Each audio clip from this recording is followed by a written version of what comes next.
Picture this. It is the year 135 AD. Roman soldiers are hunting down the last survivors of a failed Jewish rebellion, and somewhere in the Judean desert, nearly 40 men, women, and children are climbing down into a cave carved into the side of an 80-meter cliff. They believe this cave will save them. They are wrong. Above them, Roman soldiers seal off the only way out, and over the following days, the food runs out, then the water disappears, and one by one, every single person inside dies of hunger and thirst. Their bodies are left behind in the darkness, undiscovered for nearly 2,000 years. But something else is left behind with them. Fragments of sacred text, torn and scattered, hidden so carefully that even time itself could not fully destroy them. Now imagine those same broken words, shattered into pieces smaller than a fingernail, suddenly becoming readable again.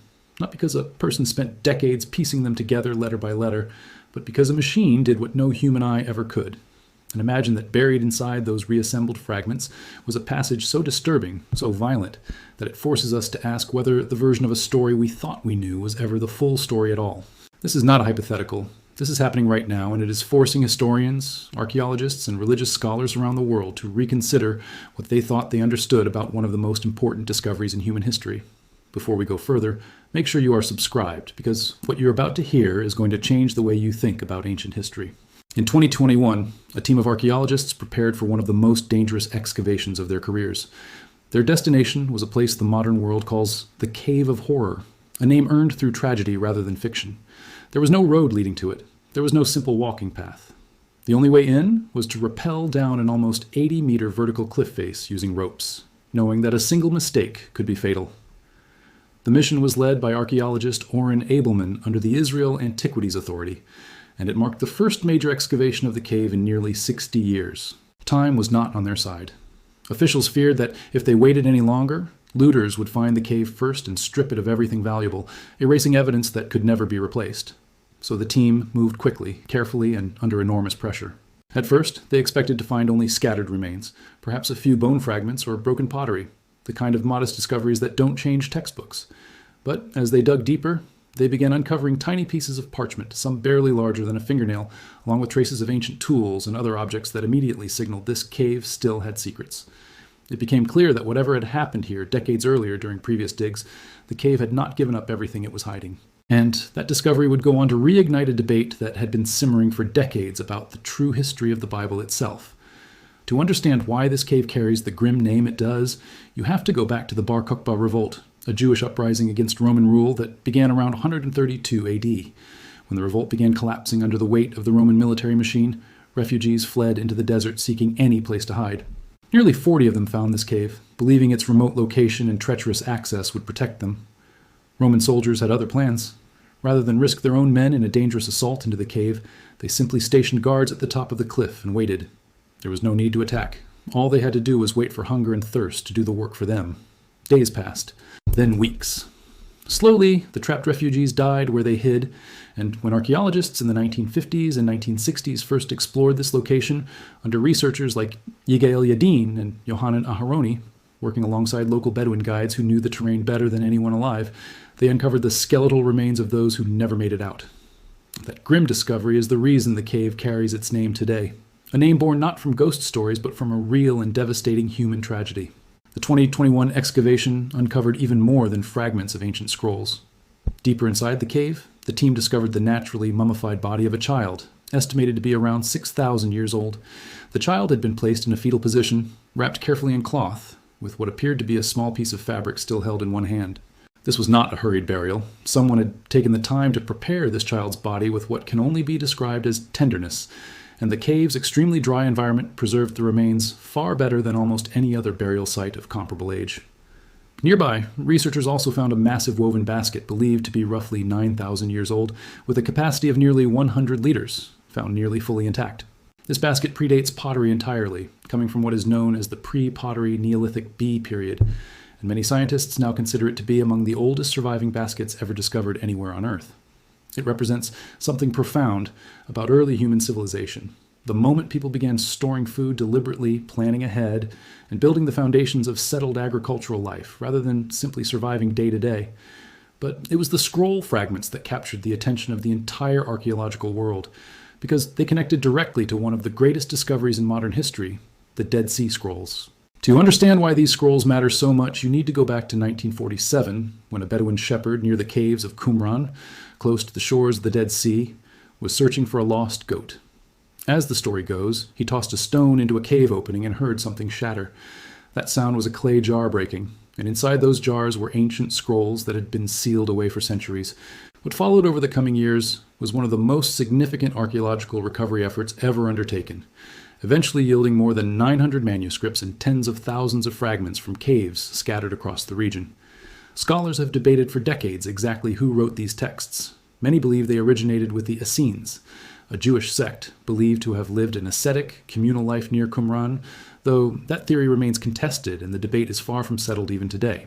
The scrolls themselves were written primarily in Hebrew and Aramaic, with some portions in Greek, inscribed on parchment made from animal skin, papyrus, and, in one famous case, a thin sheet of copper listing what many believe to be hidden treasure locations.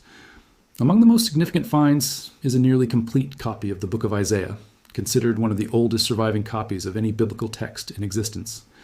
Alongside canonical scripture, researchers also found texts like the Book of Enoch and the Book of Jubilees, works that are not part of every religious canon today, but that offer enormous insight into the beliefs and practices of ancient Jewish communities.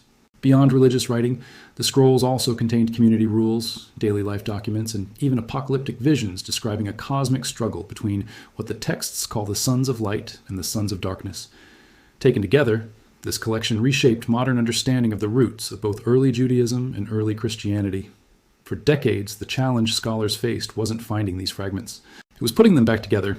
Some pieces contained no more than a single legible letter.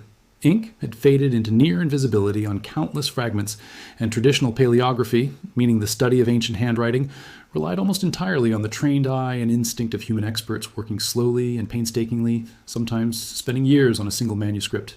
That is where a new approach entered the picture.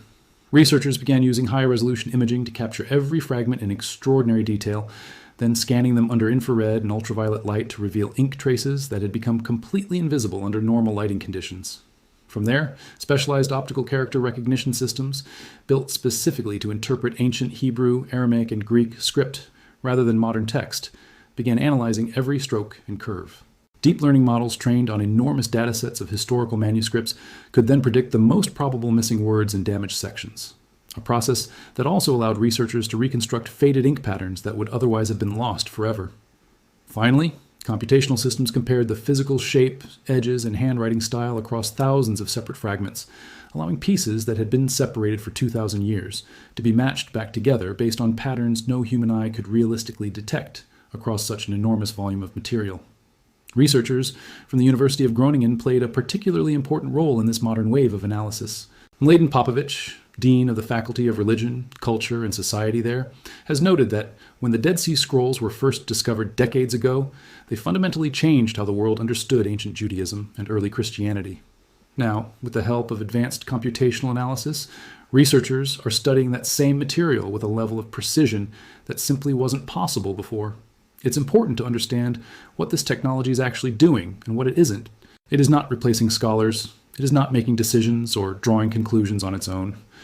What it is doing is comparing millions of data points and surfacing patterns and probabilities that a human expert, no matter how skilled, would likely take years to notice, if they noticed them at all. And what these systems began revealing went far beyond simply restoring missing words. As researchers dug into the handwriting itself, they discovered something remarkable. Every scribe, it turns out, has a unique handwriting signature, in the same way a person's signature today is recognizable even in a stack of otherwise similar documents. By analyzing what researchers call handwriting rhythm, meaning the natural flow and timing of how someone forms letters, and by studying variations in stroke pressure, computational models began identifying subtle tremors in some fragments, almost imperceptible shakes in the hand of the person writing. These microtremors raised an obvious and unsettling question. Was the scribe's hand shaking as they wrote? And if so, why? As more fragments were compared, it became increasingly clear that the Dead Sea Scrolls were not the work of a single scribe, or even a single community. Handwriting styles varied significantly between manuscripts, suggesting multiple scribes and possibly entire workshops dedicated to producing, copying, and preserving these texts. Beyond handwriting, researchers also compared ink chemistry and parchment texture across different fragments, and in several cases, these physical properties matched closely enough to suggest that certain scrolls, even ones discovered in different caves entirely, may have originated from the same production source. One fragment tied to the Book of Nahum stood out in particular. On first inspection, its handwriting appeared rushed and uneven, almost chaotic. But closer analysis revealed distinct tremors within individual letters, alongside noticeable shifts in writing pressure throughout the text. Some researchers have suggested this could indicate the scribe was working under extreme duress, perhaps injured, exhausted, or in genuine danger while trying to preserve these words. There is no definitive proof of exactly what circumstances the scribe faced. But what is clear is that behind every one of these ancient texts was a real person, working under real and sometimes desperate conditions, leaving behind not just words but a physical trace of their own experience. This growing body of evidence has forced scholars to reconsider the long-held assumption that the scrolls came from a single isolated community. The linguistic diversity alone tells part of that story. Some fragments were written in Greek, many in Hebrew, others in Aramaic, and a handful used Paleo-Hebrew script, an older writing style typically reserved for sacred names or particularly significant words. If these texts had all originated from one small, isolated group, this level of linguistic variation would be difficult to explain. Add to that the fact that fragments have been recovered not just from Qumran, but from multiple sites across the Judean desert, including Wadi Muraba'at and the Cave of Horror itself, and a new picture begins to emerge, one suggesting a far larger, more coordinated network of communities working to preserve these texts across a wide geographic area, rather than a single, isolated sect copying manuscripts in one location. Some scholars connect this broader network to the aftermath of the destruction of the Second Temple in Jerusalem in 70 AD, a catastrophic event that plunged the region into chaos and forced countless people to flee, carrying whatever sacred texts they could save with them into the desert, hiding them in caves scattered across the landscape in hopes that future generations might one day recover them. This remains a subject of ongoing research and debate, and no definitive conclusion has been reached. But the pattern of evidence is compelling enough that many historians now take it seriously as a legitimate possibility rather than speculation. Now here is where the story becomes genuinely disturbing, and where a passage largely unfamiliar to most people outside of specialized biblical scholarship comes into focus. Among the Dead Sea Scrolls is a fragment known to scholars as 4Q Samuel A, one of the oldest surviving manuscripts connected to the biblical book of Samuel. When scholars, most notably the biblical scholar Frank Moore Cross and his colleagues, examined this fragment decades ago, they found something startling, an extended passage that does not appear in the standard Masoretic text, the version that forms the basis of most modern Bibles. This missing material appears just before the beginning of what we know today as 1 Samuel chapter 11, and what it describes is brutal. According to this extended passage, Nahash, king of the Ammonites, had been engaged in a systematic campaign of terror against the tribes of Gad and Reuben, who lived on the eastern side of the Jordan River. His method of oppression was horrifyingly specific. Nahash gouged out the right eye of every man he conquered in these territories, a calculated act of cruelty designed not simply to injure but to permanently disable his enemies as warriors, since a soldier's right eye was critical for aiming a shield and weapon in battle, while simultaneously marking survivors for life as a visible symbol of subjugation. According to the passage, no one living east of the Jordan escaped this treatment except for around 7,000 men who managed to flee to the city of Jabesh Gilead. About a month later, Nahash arrived there too, laying siege to the city and threatening its inhabitants with the exact same fate. It is only after this extended and violent buildup that the biblical narrative most people are familiar with begins, the account of the people of Jabesh Gilead sending desperate messengers throughout Israel begging for help, eventually leading to Saul's first major act as king, rallying an army to break the siege and defeat Nahash. Without this extended passage, the story that most readers encounter today begins abruptly, with the siege of Jabesh Gilead simply happening with little explanation of why Nahash is so feared or why the people are so desperate. The Dead Sea Scroll fragment restores crucial context that had apparently been lost from the version of the text that became standardized over the following centuries. Historians and textual scholars have long debated why this passage disappeared from later versions. Some believe it may have been an accidental loss during centuries of manual copying, a phenomenon known as homeoteluton, where a scribe's eye skips from one similar phrase to another similar phrase further down the page, inadvertently dropping everything in between. Others have wondered whether certain communities intentionally chose not to include such graphic and disturbing material as scripture was standardized over time. Neither explanation has been definitively proven, and the debate continues among scholars today. What is not in question is the impact of the discovery itself. This passage reveals a level of graphic, calculated brutality that many modern readers simply do not associate with biblical narratives, precisely because so many people have only encountered the shortened, less violent version passed down through later textual traditions. It reframes an entire biblical story. Saul's rise as Israel's first king is no longer simply a tale of political ascension. It becomes a direct response to systematic terror and mutilation inflicted on an entire population, a desperate act of deliverance rather than a routine political transition. It also forces a broader and genuinely uncomfortable question. If a passage this significant, this graphic, and this consequential to understanding an entire biblical narrative could be lost from the text for centuries, what else might be missing? What other context, other explanations, other pieces of these ancient stories have simply vanished through the accidents and choices made by countless scribes copying these texts by hand across generations, with no printing press, no standardized editing process, and no way to guarantee perfect consistency across every single copy being produced simultaneously in different regions. This question becomes even more significant when you consider that the Dead Sea Scrolls, taken as a whole, reveal that the biblical text was never as fixed and unchanging as many people assume. Comparing the scrolls against other ancient versions, such as the Masoretic text, the Septuagint, which is the Greek translation of Hebrew scripture, and the Samaritan Pentateuch, reveals numerous small but meaningful differences in wording, sentence order, and even emphasis. This doesn't mean any one version is simply wrong while another is correct. Instead, it reflects the reality that religious texts during this period existed as living traditions, copied, adapted, and preserved by different communities across different regions and different periods of political upheaval, each shaped in small ways by their own circumstances, their own scribes, and their own historical pressures. The formation of what we now call the biblical canon, meaning the officially recognized collection of sacred texts, was not decided in a single moment or through a single decree. It developed gradually over generations, shaped by ongoing religious discussion, community traditions, and shifting theological priorities. Some books that were clearly important to certain communities, such as Enoch and Jubilees, never made it into every tradition's final canon. Meanwhile, other expected texts, like a confirmed scroll of the Book of Esther, have never been found among the Dead Sea Scrolls collection at all, and evidence for the Book of Chronicles remains sparse. Scholars are not certain whether this reflects deliberate exclusion, simple loss over the centuries, or the possibility that these particular texts simply have not yet been discovered among the tens of thousands of fragments still being studied and matched today. Modern computational analysis has also renewed interest in a related and long-running theological debate connected to these scrolls, specifically the question of whether certain ancient texts hint at belief in a Messiah figure existing even before being born as a human being. This discussion often centers on comparisons between fragments found among the scrolls and later Christian writings, particularly the opening of the Gospel of John, which describes the concept of the Logos, or the Word, later associated in Christian tradition with Jesus Christ. Scholars remain divided on how to interpret these connections, with some viewing them as evidence of continuity in early theological thought, and others insisting the passages must be understood strictly within their own historical and literary context, rather than read backward through later Christian doctrine. Theologians across history, from Thomas Aquinas to modern scholars like James Dunn, have approached this question from different angles, and even significant early church declarations like the Nicene Creed in the 4th century did not end the broader scholarly conversation.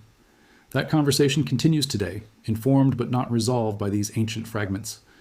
What makes all of this genuinely remarkable is the method by which so much of it came to light. For nearly 2,000 years, these fragments sat in darkness, some in caves untouched since the day they were hidden, others sitting in storage for decades after their initial discovery, too damaged and too fragmented for anyone to reliably read. It took the combination of careful archaeological work, advanced imaging technology, and computational pattern matching to finally begin reconstructing texts that human eyes alone simply could not piece back together at this scale. And with every fragment successfully matched, every faded letter restored, and every scribe's individual handwriting identified, we are not rewriting history. We are recovering pieces of it that were always there, simply waiting for the right tools and the right moment to bring them back into the light.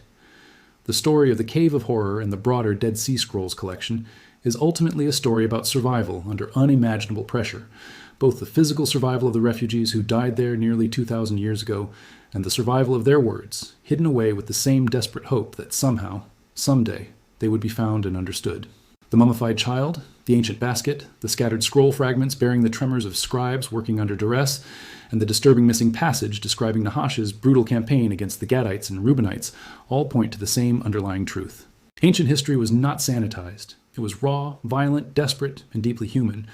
And only now, with tools capable of analyzing patterns across tens of thousands of fragments simultaneously, are we beginning to see just how much detail had been lost to time, decay, and the simple limitations of human copying across centuries without any modern means of verification or preservation. Many fragments still remain unmatched. Countless faded sections have not yet been fully read. Scholars continue to debate the meaning and significance of what has already been found, let alone what remains hidden. As computational analysis continues to advance, it is likely that more connections will be made, more passages will be restored, and more uncomfortable questions will be raised about what exactly has been lost or altered across 2,000 years of hand-copied transmission. But every new discovery demands the same careful, methodical scrutiny that brought us this far, because the goal was never simply to reveal shocking new information for its own sake.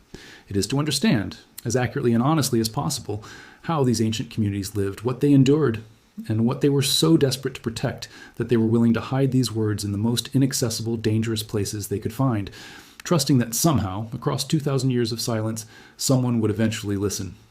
There's also a broader lesson hidden inside all of this, one that goes beyond any single passage or any single scroll. For most of human history, the story of Nahash and the mutilation of the Gadites and Reubenites simply did not exist for the average reader. It was not part of the version copied into most Bibles, not part of the story taught in most religious education, and not part of the popular understanding of Saul's rise to power.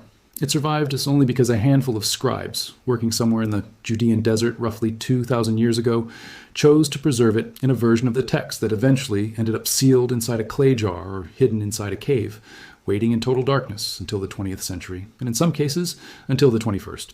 That means our understanding of these ancient stories has never been static. It has been shaped, quietly and gradually, by which manuscripts happen to survive, which caves happen to be found, and which fragments happen to be legible enough for scholars and now computational systems to actually read. Every new fragment that gets matched shifts that picture slightly, and there is no way to know which discovery will turn out to be a minor footnote, and which will reshape an entire narrative the way this passage has. So now we want to hear from you.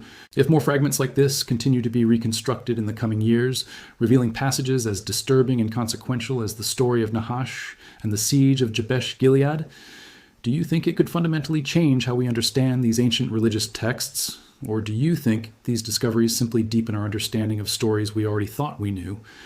Let us know in the comments below, and if you found this as fascinating as we did, make sure to like this video, subscribe to the channel, and turn on notifications so you never miss what gets uncovered next.